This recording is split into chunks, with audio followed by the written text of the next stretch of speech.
when the gate dropped for the qualifying session for the MX2 riders here in Thailand. It was after a long delay because we had a freak rainstorm after MX2 free practice.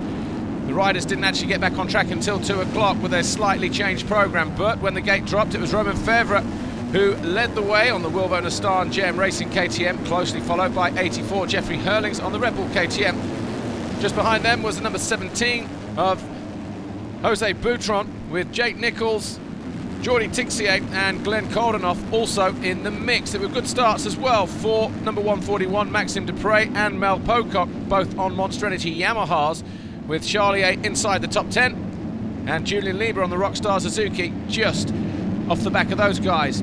But the first half lap saw Jeffrey Hurlings harry the 461 of Romain Febvre, and it was over the tabletop, the second Monster Energy tabletop, where the defending champion had a better line, got on the gas, rode round the outside of the Frenchman, the former European 250 champion from 2 years ago, and he slotted neatly into the lead. But anybody thought that Jeffrey Hurlings was going to ride off into the sunset?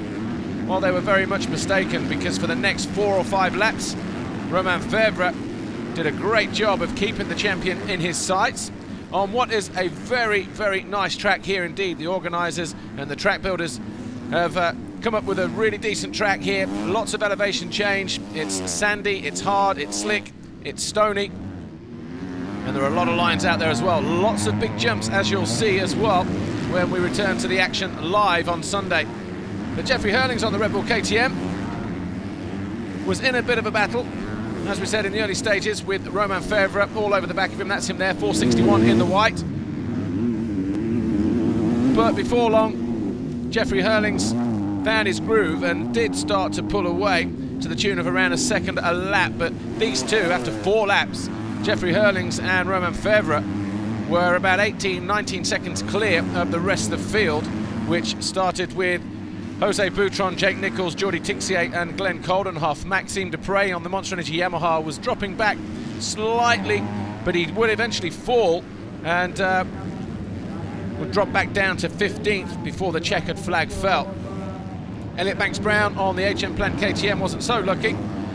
The Brit lasted around about 7 laps, and he had a mechanical problem. So too did Ivo Monticelli on the TM Ritchie Racing machine. Well, with the 2 leaders gone up front, number 17, Jose Boutron on the Silver Action KTM, bottom of your screen, was doing his best to hang on to 3rd place, but Jake Nichols, number 45, on the Wilvo Nastan GM Racing KTM, Jordi Tixier and Glenn Koldenoff on the Standing Construct KTM. Remember, he was a podium finisher in the first race in Qatar. Were all there snapping at his heels. There's Koldenoff there, 259.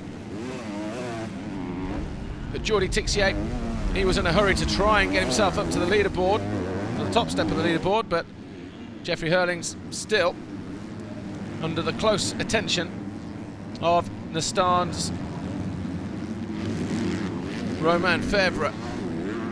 Well, as the race went on, Jake Nichols thought he'd found a way past the number 17 of Jose Boutron, but the Spaniard just riding a defensive line throughout the track on what was a very difficult circuit to ride in terms of the heat and the humidity.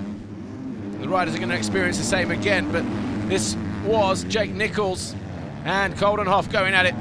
That was Tixier in the orange and Koldenoff just behind him, but Jake Nichols trying to sneak up the inside. He lost vital ground on the uphill wave section into the big triple. But he was doing his best, was Jake Nichols. Jordi Tixier caught his foot on the takeoff and crashed out of 5th position whilst closing in on Jake Nichols. Very, very lucky not to be hit on the landing, but he was able to pick himself up, utilise the electric start on the Red Bull KTM and rejoin the race, but he would do so in 8th place. He'd lose another position as well the following lap before he regained his momentum and would place himself in 8th. But as we said a moment ago, a very lucky escape there for Jordi Tixier. Jake Nichols, though, in the closing stages of the race, was right on the rear wheel of the number 17, Jose Boutron. Jake Nichols riding with a slight back injury that he picked up after falling on the first lap in Qatar on the quad section just before the final corner. But of course he remounted last week and finished a superb 4th in class in the super final. So Jake Nichols will be looking to pick up a bag full of points here. He did eventually find a way through though on Jose Boutron, and he slotted neatly into 3rd place.